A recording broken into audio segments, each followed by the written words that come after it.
Are you guys ready? I think after that you should be. My friends at PopCon, give it up for Scott Patterson. Woo! Nice to see you. Woo! Hello again. Hello. How are you, sir? If I sit here, it'll be weird, right? But do you want to sit there? I'll move I don't down. want to be like We can that. do whatever. I don't want to be that I mean, guy. it'd be really weird if I sit here and you sit there. It'd be Very strange. It's very How strange. about if you sit there and I lie down with my head there, like it's a Oh, therapy. therapy session? I like it. Okay. I mean, if at any point you need. I want to be the psychiatrist, though. Oh, perfect. Okay. Do you have any deep questions for me before we get started? What is the meaning of life? I don't know. Thank you. Anyway, are there any questions from the audience? We actually chatted before PopCon. You were in the celebrity spotlight. Thank you very much for doing that. And now I had to pay so much money to get into that celebrity spotlight. It's not free, by the way. It's not. She charges an arm and a leg. You too can, for a price, The be in the stack of celebrity hundreds spotlight. was not. It just kept going up and up. But I got in. That's the point. And actually, at the time, you weren't ready to tell us. No one was ready to tell us that Sullivan's Crossing was coming. You could hint around to it, but now the word is out, right? And how excited Ladies is and it for gentlemen, you? Sullivan's Crossing is coming. It's a tearjerker. It's unlike Gilmore Girls. It's nothing like Gilmore Girls. It's what is known as a rom-dram. It's a romantic drama. And I'm not the rom part of it. I'm the dram part of it. So it's flexing different acting muscles, but it's a good show, and you're gonna love it. So anyway. And in Canada, you're actually season 2 is coming, right? Well, yeah. I mean, if the actors don't go on strike, if we don't go on strike, yeah. Oh. Yeah, because the writers are on strike, as you know. Mm-hmm.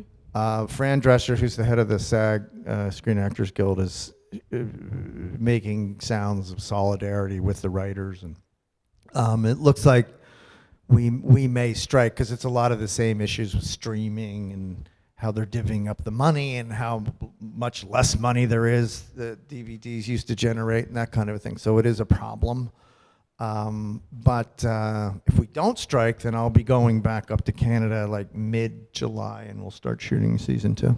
Nice. Well, I think we'll support whatever needs to be done to You're damn make it well great better, for you. I'll tell you that much. Right? And it is weird. I mean, you think about it, we got any Gilmore Girls fans in the house? Yeah, I mean, we're going on 2 decades, right? And things were very different when Gilmore Girls started. I'm sure it was network TV. There wasn't the streaming. There wasn't this second life for shows. Hang on, I'm watching the golf, so I got to turn that. I hear the announcers putting, and they just missed a putt and the whole thing. Do you need to check in and see what's going on? It's like I'm real. I'll just, I'll keep it on. I'll just turn the sound down. How's that? Perfect. And when she's asking questions, and I'll be, no, it just missed a putt. All right, go ahead. But it has to have been an interesting ride for all of you to, Gilmore Girls wasn't even a sure thing in the first season. Like, is there going to be another season? To have been now 22 years later, we're still 23. celebrating the show. I think the critical acclaim came very soon. Hollywood Reporter and Variety praised it. Excessively praised it. And they don't do that. They're really tough. But we scored with them, and then everybody else kind of fell in line. As you know, the show is the show. It's highly addictive. It's hard not to love it. We got renewed pretty easily and pretty quickly. So we kind of expected it. And honestly, had we, managed to keep the cast together and kept the show going, I don't know that we still would have been shooting, because, there's this thing about actors, some actors and a lot of actors, they don't want to just keep doing the same thing over and over again. What they don't realize that in television, lightning never strikes twice. You know, if you're riding a nice wave and you've got a hit, stay on it, because it's not going to happen again. You know, and then here I am telling you about Sullivan's Crossing, and I think it happened again.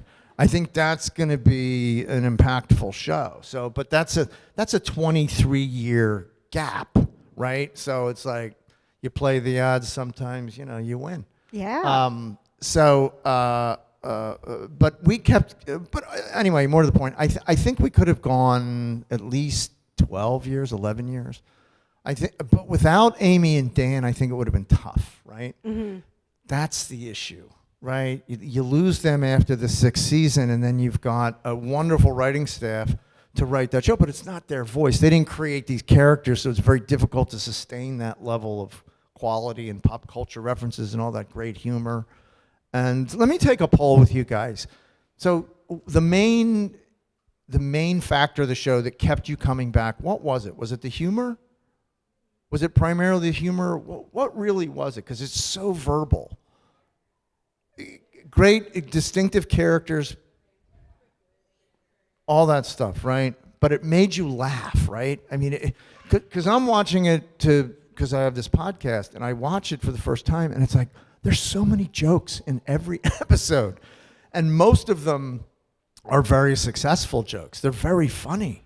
And they come fast, and they're off the cuff, and you're just sort of like, you know, there's some laughs that last 20 minutes for me when I'm watching the show. I mean, I'm still laughing about that joke 20 minutes ago.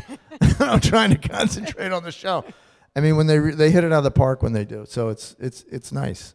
And it is. I think we all agree. It's one of the reasons that we all still love it, because you watch it over and over, and don't you? Every single time there's like something that it's so fast that you're like, man, I've seen this episode like 10 times, and I'm laughing at something that I missed. I think that was the beauty of it for us as fans, was that it really was just like so jam-packed that we just loved every second of it, but also you're taking that time, right, to like, oh my gosh, it's going so fast. I know I'm missing things. Well, I don't want to miss out on the opportunity for all of you who are Gilmore Girls fans, Scott fans, to ask the questions that you want to ask. And I even had someone who was like, hey, can I ask him about Saw? I'm like, Ask me about stuff I know nothing about. You want to talk about, EVs or lithium-ion batteries? My son's educating me on the downfalls of those. So. Oh, no. He's 9. So let's raise hands. We've got a mic, and he's got his hand up. Who's ready? Question number 1. You look lovely, by the way. Thank you so much. This is Saw related, just because you asked. Okay. How did you get the role of Peter Strom? It just came to me. Darren Bousman took me to lunch, and we sat down, and he told me about it was 3 pictures they offered. I was to take over the franchise as the FBI profiler. It's a role I'd never played before. I found it fascinating. I tend not to judge the genre. I don't want to judge the movie because I have very little to do with the final result. So it's just like, take the ride, hope for the best. If it's great, yay. If it's just sort of medium or bad, it's so what? I mean, it's work. You got to work. And I never played an FBI profiler, so I did all that research, and I went to the FBI in LA, and I went through their training program, and it was a lot of fun, and I learned a lot of really interesting things about serial killers, more than I wish. I was happier before, but now I'm more knowledgeable. So kind of, it's what I do. It's why I got into acting, is to explore different roles and try to get into the psychology of other people that are unlike me, and it's difficult to do, but it's interesting. So that's pretty much the reason I did it. Mm-hmm. I'm very worried because your golf is buffering. I didn't mean to look down. The golf is buffering. So if anybody has any updates, I'd like to ask you. It's buffering. Jeez. This guy's been lining up his putt for 10 minutes now. It's very frustrating. Like, wow, I bet you it's Patrick Cantley. Thank you. He's known to be a slow player. Hello. Hi. Hi. In Gilmore Girls, what was one of your favorite episodes or scenes that you remember doing that you either had a lot of fun with or just was really a good scene for your actor?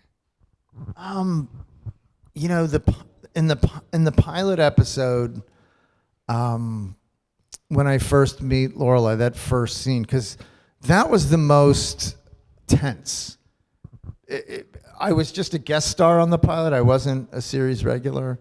So it was really just a heat check between Lauren and I knew it. But it had potential because the pilot script began with Luke Steiner, ended with Luke Steiner. So we figured that's going to be a key role. So let's not screw this up. And that first scene told me everything about her as an actress and about our chemistry. Because we'd had dinner the night before with a couple other cast members, and it went well, and we hit it off and all that. And I just thought it was a wonderful scene. It's the one I remember the most and the one I'm most fond of, because I just thought, wow, this is going to work. And I wasn't surprised when my manager called me and said, come to lunch, I have something for you. And she handed me a manila envelope with a 6-year contract in it. Offer. Wow. And I was thrilled, and obviously but I wasn't that surprised. I thought, yeah, that makes sense because of that scene. So that scene changed my whole life. So, in a good way. So, yeah. Yes, you're welcome. Have there been any scenes since you're rewatching it for your podcast where maybe it didn't seem like that impactful when you were doing it, but watching it, you were like, wow, that was some magic right there? Oh, boy. Or are you not sitting back going, look at how awesome I was in this show? No, there is. No, it's a good question, and there were a few scenes, and I just can't remember exactly what episodes or what the scenes were, but I know. I think Luke being impacted by what Lorelai is doing or who she's dating, you know, and sort of like not Luke rants, which I loved and I know fans love, but more smaller things of revealing character and revealing how he's feeling with non-verbally. I enjoyed watching that stuff. I didn't know that it was in the episodes. Oh, okay. I thought it was just all talky, but when you see something nonverbal, which is my favorite type of acting, to watch and to attempt, because it's very difficult to pull off, I like those moments. Yeah, and I think we all agree. There were moments where it was just the look, and we're like, oh. There's one where I see her with Max, and I'm with the reenactors, and it's snowing. And then I see her, and then there's that close-up, and it's just like, boy, that's heavy stuff, you know? It's like, because everybody has gone through that, right? I mean, everybody here has had a moment like that, so it's a kind of a universal thing, so interesting. absolutely. Yeah. Hi. Hi, Scott. Hi. I know you were a professional baseball player before becoming an actor. What made Marginally professional. I was paid. Let's just leave it at that. what made you want to become an actor after playing professional sports? So I come from a real artsy-fartsy family, you know, and my mother was an actress in the local Plays and Players, and she was apparently very gifted. My father, not so much. Apparently, he had one line. He went on stage and he forgot his line. But my mother apparently was very good at inhabiting roles. And I think she wanted to pursue it in Philadelphia, because we grew up in southern New Jersey, and they're both from Philadelphia. And she wanted to pursue it on stage in Philadelphia because she was getting some offers, but she had this family to raise, so she opted to just sort of leave that behind and do it as a hobby. But she got some very good reviews. I read the reviews, and you know, Hope Patterson was the star of the show and the whole thing. So I guess I have it a little bit in my blood. I was at the end of my baseball career, I was actually dating an actress, which put me off ever dating an actress again. Thank you. But I would read. She was on a TV show, so I would read the line. She says, "Oh, you're pretty good. You should maybe think about studying after your career." And I thought, "What? You think my career's ending?" And she goes, "Yeah, it probably is." And then I went to Europe after baseball, and I came back. I was in New York, and I got in an acting class, and it's something I knew that, skills pay the bills, right? And it was a skill set I was interested in acquiring, and it's also a skill set that you can develop over the decades, and you get better at it as you get older. It's not something where it has a shelf life, and like an athlete, you've got a window, and if you don't do it, you're going to age out of it. It's the opposite with acting. So I figured if I'm going to put my passion into something I'm really truly interested in, why not that? Because it's lifelong, And I never cared about fame or money or any of that stuff. It was just the work. I wanted to do great work, and that gave me the opportunity to do that, is to become somebody who was capable of being in a position to do good work. So that's really what it was all about. It was the discipline of it. So that's what I thrived on. So you just said that the work is really important for you. So I was kind of wondering about your coworkers, if you had like a scene partner that just really helped you to shine or that you enjoyed working with more. In the show? Oh yeah. In the Gilmores? Ideally, that's what I know the most about. Oh gosh, they were all.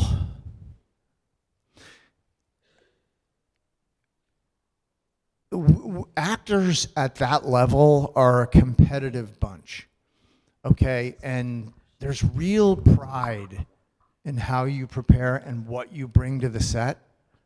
And there's the tension that you feel when you come on set is, I guess it's kind of like a pitcher warming up before they go in a game. They really want to be great. It's like getting ready so that's what it's like when we come on set, and you've got all of these sort of type A's sort of pacing around the set, and it's kind of like a fight. Because it's like, bring it or I'm going to bulldoze you in an acting sense. So there's tension there too, and that's good because that can make a scene just elevate. And they're all like that. Everybody I worked with on that show was like that. They came prepared. They came prepared to kill. They wanted to do the best work they possibly could in that moment. So when we were rehearsing scenes and blocking scenes, it was so concentrated on the work. And that's the thing I miss the most about it. It's creating the scenes. And you have a director sort of giving the input and all that. And sometimes they have great ideas, and sometimes they have too many ideas. And it's like, shh. We'll figure it out. We need to do this organically, right? It has to come from something real, or else you can't tell us to go over there and walk over there. We can't motivate it.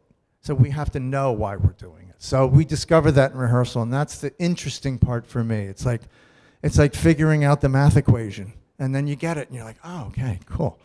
So, and then the filming of it is just, let's just get through this. Because you got I think all of us were the same. Our first couple of takes were always going to be our best, but if they kept laboring it, it was like, it's going to do this. So that's, everybody was really just coming in to kick some ass. So it was cool. Yeah, it was cool. It was intense. It was an intense atmosphere. Yeah. So how similar are you and Luke? I think in some ways, yeah. In a lot of ways, no. I'm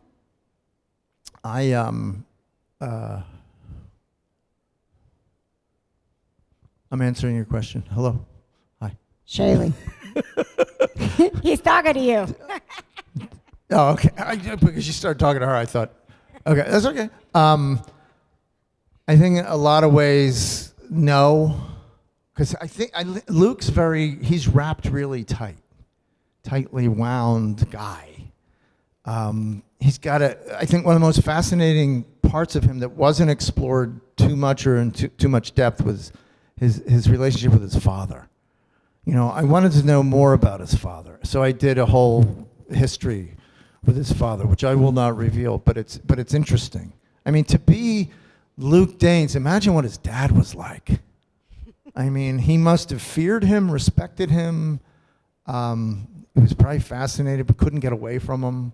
Therefore, he's Luke Danes. You know, that man made him what he is.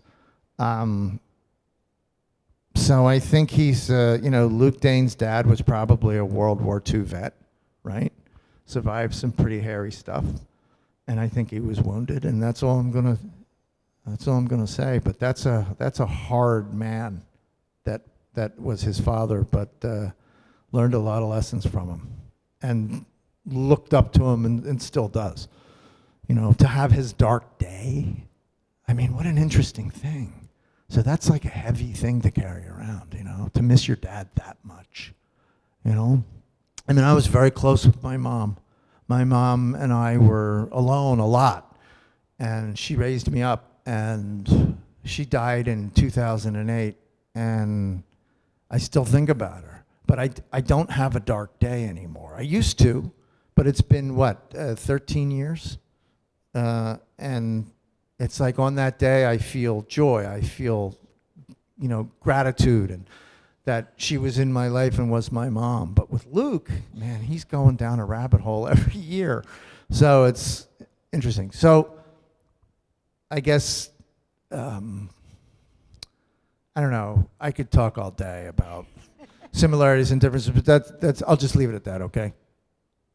Let's talk real quick about the similarities with you and Luke and coffee, because we've got Scotty P's Big Mud Coffee. Yes, we do. Did you love coffee that much before the show and know you were going to be making coffee someday and someday Coffee's having the your only own? reason we could spit those lines out so fast. Was it? It wasn't anything else. It's like, how much coffee did you have? 2 cups. Okay, let's go. We're good to go. So I have a coffee company. Who has tried the coffee? Let's see a show of hands. The best coffee, right? Best coffee you've ever had, right? Okay. So now we've left Amazon, because dealing with Amazon is like dealing with communist China at this point. My employees are spending at least half of their days dealing with Amazon screw-ups and Amazon red tape, and it's unbelievable. So they came to me and sat me down and said, listen, we're not able to give the best customer service and the best quality to the fans anymore, because we're dealing with Amazon all the time with all their requirements. And I said, all right, well, let's leave Amazon, and now we're relaunching and offering a box program of 4 12-ounce bags in 7 different blends, and then there's a summer surprise box of 4 different ones. So on the website, scottyp.com, probably next weekish, because we're kind of dealing with hooking it all up to FedEx and Shopify and the whole thing. It's a whole deal doing that. And so next week or so, we'll be ready to rock and roll with the box program. So Get ready, guys. Get you the good stuff within 2 days delivery. Oh, and nice. It's going to be much fresher than on Amazon, because Amazon just divides it all up, sends it all over the country, and puts it in their FBA centers, and they might get it to you. I mean, we were constantly replenishing, like every couple of weeks we're replenishing, but this way it's going to be fresher. It's going to be 2 days fresh, so that's a good thing. Yeah. That is a good thing. Go ahead. You're such a good actor. I can tell how you feel it in your soul, and so I knew that you taught acting. So what would you tell your students that want to be actors? Do we have any acting students in here, or people that know people that want to be acting students? Study the classics. Okay, you want to be a badass actor? Go tackle Shakespeare. Go do it. Okay, and do it with the best teachers in the world. And don't let anything get in your way, money, or, you can't get to London to study at RADA or whatever it is. Go do it and suck for a while. And take all of the Brits' crap about how bad you are. Who cares? Go learn, because they own it. Go over there and learn it. And beg, borrow, and steal to do it. Do Chekhov. Do all the great writers, do O'Neill, do all of it. Be a great stage actor. Learn stagecraft. Don't do anything else. Don't take courses about how to be relaxed in front of a camera like you're going to be a movie star tomorrow. You don't need it. Go learn the great roles. That's how casting directors will find you. They'll find you through your work on stage in great roles. And you'll get reviews like, you know, her Ophelia was earth-shattering. You know, her Lady Macbeth was earth-shattering. And here's why. It was better than Kate Blanchett's or whoever. You know, get taken seriously, because that's how you make a career. You don't make a career by moving to Hollywood and going to parties and getting to know everybody. You go make a career by going to London or New York and being a great stage actor and being a badass. So you turn into a lion. It's not for the faint of heart, okay? You got to go get it, and you got to go rip it apart. It's animalistic, okay? That's what great theater is. So go get it. Luke was probably involved in one of the most controversial and divisive storylines on the show. So fans over the years have voiced their opinions. I'm curious your opinion on April. I have no idea what you're talking about. I think I hit my head, and that part of my brain just... I loved it because I loved her, the actress playing April. She was so professional and so prepared and so good and so young and so smart. Vanessa Morano, just amazing talent, and a great person, a great family, a great mom. She has a sister who's got a record deal at Warner Brothers, and just, you know, the mom's doing it right. They're just both really great, respectful kids, super professional. I think they could have done a better job portraying that. I don't think, and she took the brunt of it, and I didn't think it was fair. So I defended her at every turn.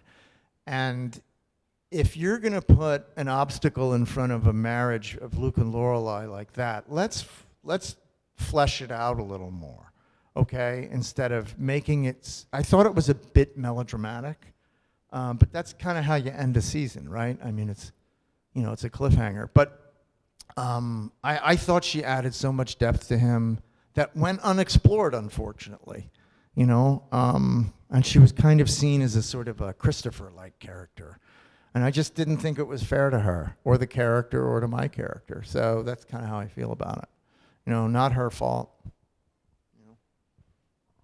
I didn't realize that was such a divisive thing. Oh, yeah. Yeah. Fans don't like her. Oh, man. Yeah. And she was a young girl. She had to take the brunt of that. And that's hard. Oh, yeah. When a whole fan base just kind of like gangs up on you like that and hates the character, it's tough. It's tough. It was tough on her. So...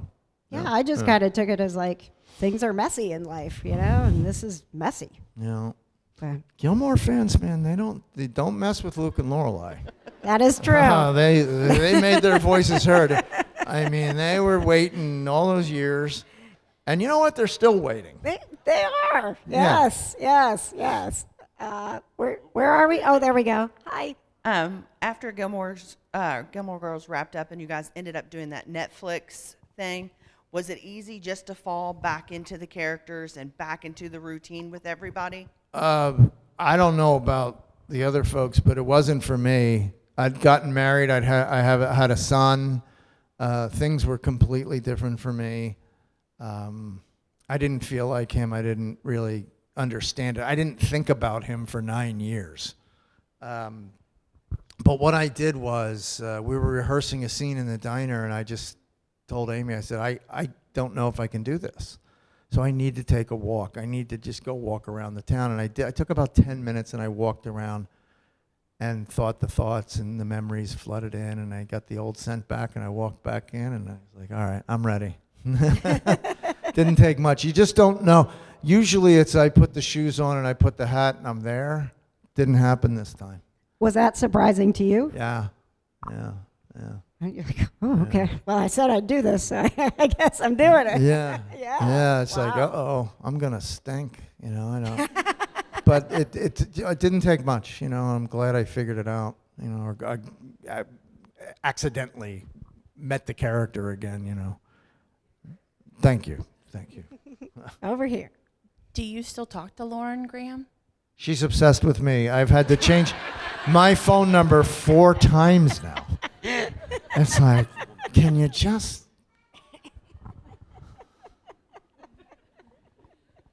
That's the official answer.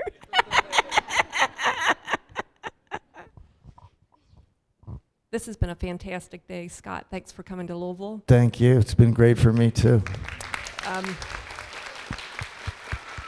We watched your show as it was aired. We could not wait till the next season was released on DVD. It was always on in the house as a comfort show in the background. And my question to you is, what is your comfort show? What do you guys like to watch at your house? I like golf. That guy's still trying to golf right now. Still It's buffering. Still buffering. But I'm in extreme comfort because I'm around people I respect and love. So, what's my comfort show? It's really more of a comfort movies. I like old movies, and there's certain movies that I just watch repeatedly. To take that's the one, right? Yep. Take that. Take That's that. the one. Yeah, that's two. I like that one too. Scream. I didn't see the second Scream. I know you enjoyed that. But no, for me, it's movies. Yeah.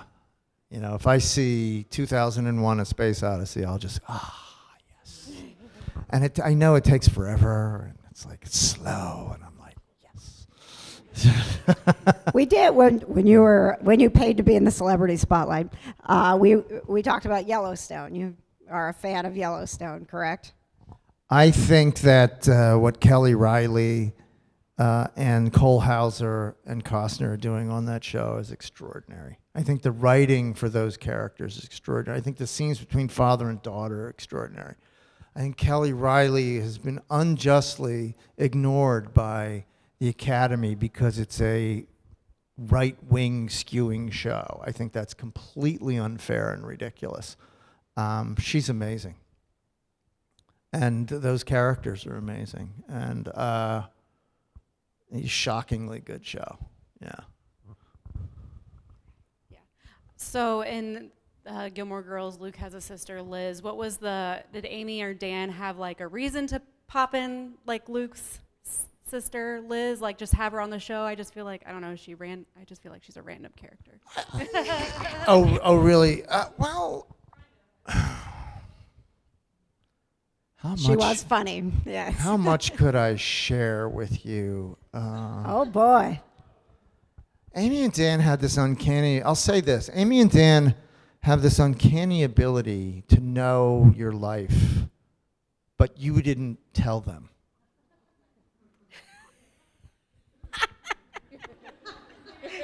It's eerie. It's kind of eerie. Yeah. So...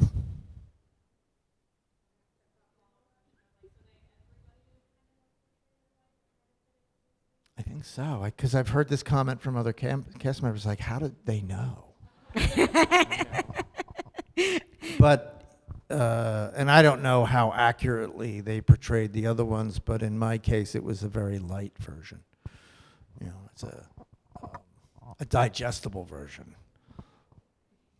So, yeah.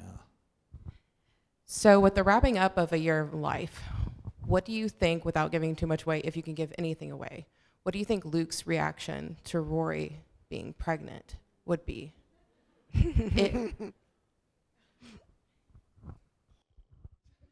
No, that's a good question. Well, I mean, at this point, what is she, 30? She's 30, right? Yeah, she's 30, 31. She's her own woman at that point. I don't know that he would have much he'd probably ask the same question everybody, who's the daddy? And support her. I think he's that guy. He's just going to support her. And, he if anyone knows, life isn't perfect and people make bad choices sometimes. And, think maybe it's a good choice. I don't know. I don't think he gets all judgy. He would not get judgy with her. He loves her. Yeah. So my wife's got the question, but Cantley's 5 under for the day, 3 under for the tournament, just so you know. Yeah, and there's a 20-minute wait at each tee box behind him. So my question's a little bit of a follow-up since she asked about a year in the life. What are the odds that we'll ever actually get to see the Gilmore Girls cast back on screen? Or do you think Amy and Dan have moved on to Amazon? Are we ever going to get to see you guys again? I don't know. I do know this, though. The licensing deal between Warner's and Netflix is still current. And I think it's current for another year or so. And I know that Warner Brothers wasn't particularly thrilled with how it all turned out financially for them.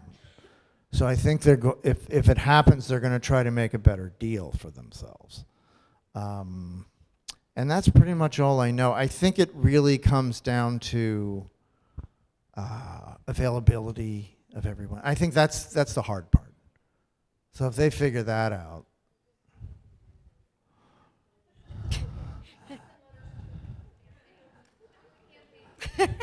It's nonstop.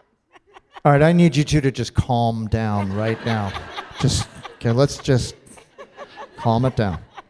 Peace be with you. It's too bad these fans aren't passionate. That's the problem, Logan, and you like a Logan? Yeah. You like a Logan? Wow. Can we see Logan hands? We got Logan hands, okay. All right. What about Jess hands? Let's see Jess hands. I think whether or not it's his, he's going to help raise the baby. Yes, How about, Jess hang on, will. can we see hands for Mike Tyson? Let's see. Mike Tyson hands. No? The Wookiee. The Wookiee. The Wookiee. The Wookiee. Where's the Wookiee? Huh? Please, you're getting angry with me. I was just joking. Thank you. Just kidding. Let's change the subject. Yeah. No, I'm like all about Logan now. I'm digging Logan's character, and I think he's good for her. Are you Team Logan? Did I say that? What? Out loud? Did I say that out loud? You did. You did. Well, you heard it here first. This is a Saw question, but I know that the water cube that you had to actually do that, and I was wondering how hard was that? Like going under the water and having to tell them when to stop and.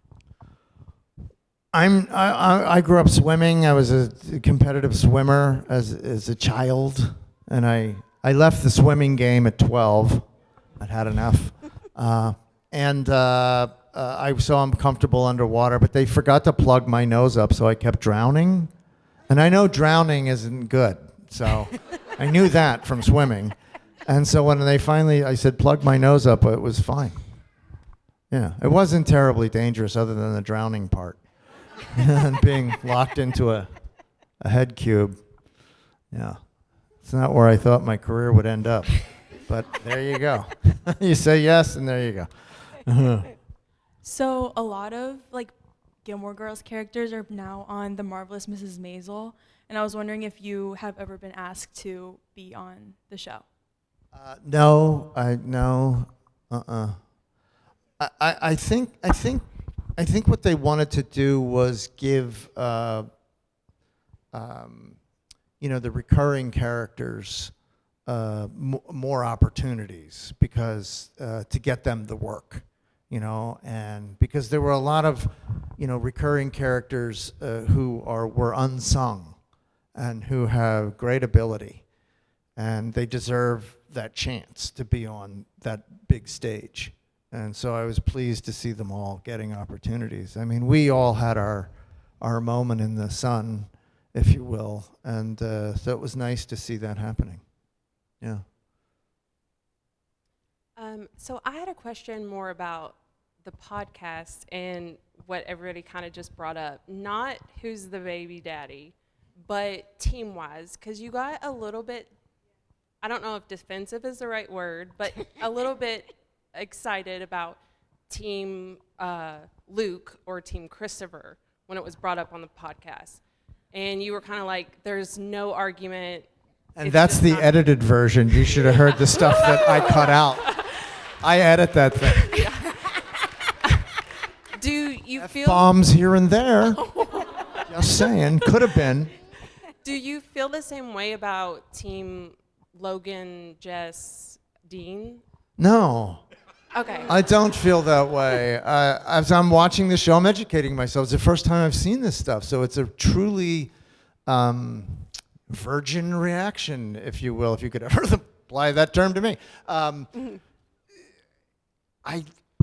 I think Jess has disqualified himself, and he disqualified himself for good reason. He knows he's not right for her, and he nobly, it was an act of nobility to make that phone call and not say anything and just disappear. Good for him. He should have done that. He doesn't deserve her. He's not worthy of her. He has the potential to be a fantastic guy. Not now. Not to derail somebody's life who's on track to do extraordinary things. He's not. He got out of the way. I respect him for that. I don't think he's right. Turns out maybe he will be. I think Logan is the best choice for her of all of the options that we have seen. I don't hate rich guys because they're rich. I don't. I just can't hate them. Because I see in Matt's performance, he's so skilled. I feel his pain, and I know where his pain comes from. It's his relationship with his father. It's the expectations. He's a guy that has all the talent in the world, all the brains in the world, the connections, obviously. He's got everything. They were right when they said God gave to him with both hands in that Doyle rant, which was brilliant, just great, at the Yale newspaper. But when he figures it out, he's going to be an important man. He's going to be an influential, important guy. And I want to see that for Rory, because she came from that to Yale to, potentially being a voice of the people as a journalist.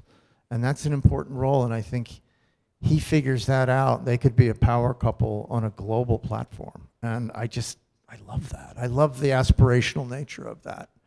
And so he's smug, so what? He's entitled, he's condescending. Great.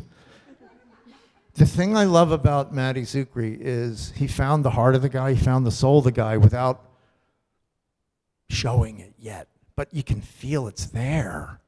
And that's the most extraordinary thing about the performance. I think his performance is one of the best in the whole show, because he's just hinting at it. He knows what not to show, and it's very powerful for me. And I remember the scene he did with his father, the yelling thing. I know that's coming.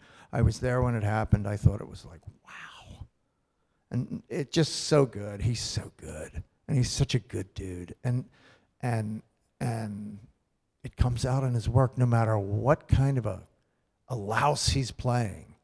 It's still good. For me, he's going to be lovable. I'm going to take the ride with him, So I really like that character. I really do. Because it's like, man, now okay. And Rory isn't in control anymore, is she? No, she's off balance now. She's chasing. So it's interesting at this point.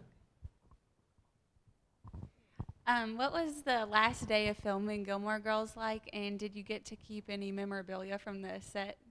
The last day on the series or on the episodes?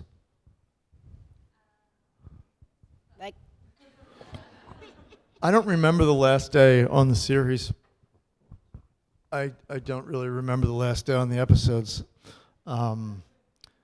but I can answer the other question. I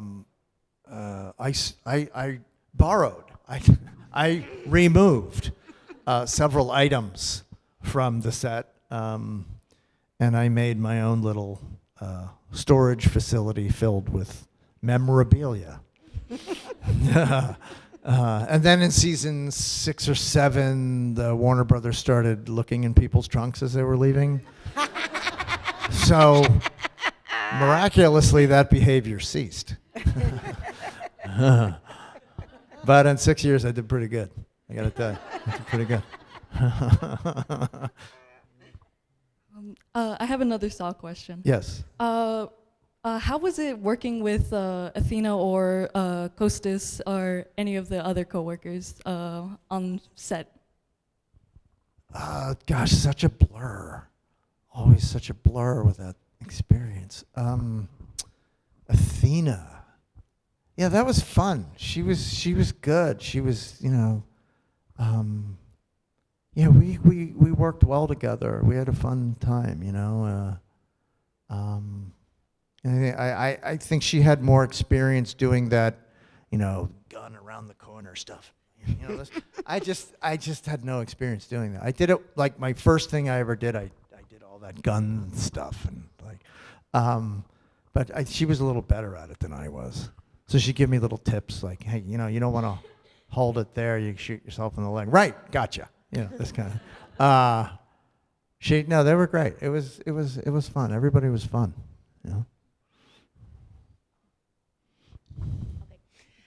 I know Gilmore Girls was so much about like the mother-daughter bond and that relationship, and you've pulled out so much about like the father figures, which I hadn't thought so much about before.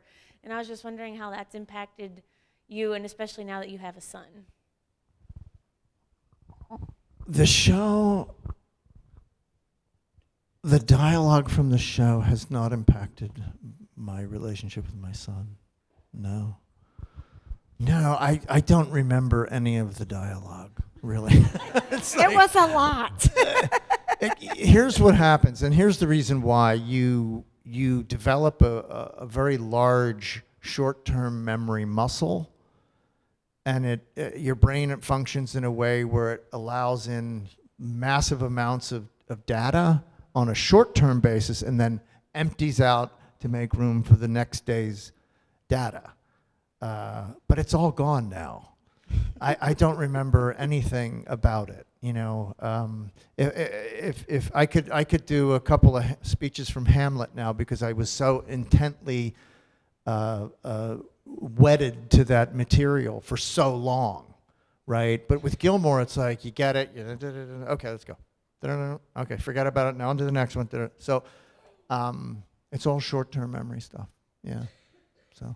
Which is probably why it's so fun for you to watch the show, right? I don't remember a thing about it. It's shocking. I'm shocked what I'm seeing.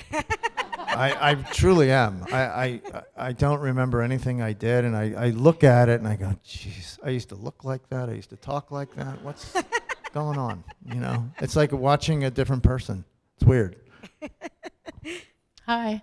So in the show, Luke was a handyman. Are you a handyman in real life? I'm pretty decent. Yeah. I fix a lot of things. Yeah. I just fixed a bunch of my son's. My son is a robotics freak, and he's just constantly building things. It's kind of amazing. So I just repaired a little thing for him. So he presents me with things all the time. Yeah, stuff around the house too. I like doing that. Yeah. I got a couple of ladders. I have 3 ladders. So there you go. I have actually 2 toolboxes. I know, it's impressive. I know. Thank you. All right, and this will be our last question. Time has flown by. Here we go. Make it a good one. I know. Pressure's on. A lot of pressure now. So there's a lot of characters in the world of Stars Hollow that we hear about, but we don't really get to see. So I'm going to put you on the casting couch. Who would you cast as Kirk's mom or Al in Al's Pancake World? Al in Al's Pancake World, I always saw him as wasn't there a guy on Happy Days that was behind the counter, and he was just kind of some schlubby guy, but he looked friendly, and I always thought that was Al. I feel like the guy's name was Al in Happy Days. I kind of do too. Yeah. I kind of do. Right? You see the guy too, right? Yeah. Yeah. Just let him. Kirk's mom.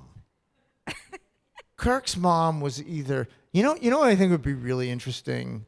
I think Kirk's mom is either, somebody you would need to keep in a cage. She would be so crazy, or like a total bombshell, and just like you don't expect that. Like it's like. What? You know what I mean? You know what I mean? Like I think we need a Kirk's Mom series. Like it's a Jessica Chastain or somebody. You know what I mean? It's just like, what? That's Kirk's mom? Yeah.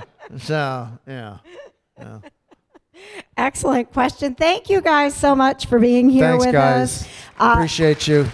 If you have more questions, see Scott at his booth. He is absolutely fantastic. We are so thrilled that you are here with us at PopCon Louisville. And listen, to the few people that came by to say hello, come back and say hello. I was experiencing very low blood sugar as my lunch was delayed, and I was not feeling great. So I apologize if I was a little bit short with you. Come on back. I'm full of food now. So. All right, thank you guys. Much love. Thank you.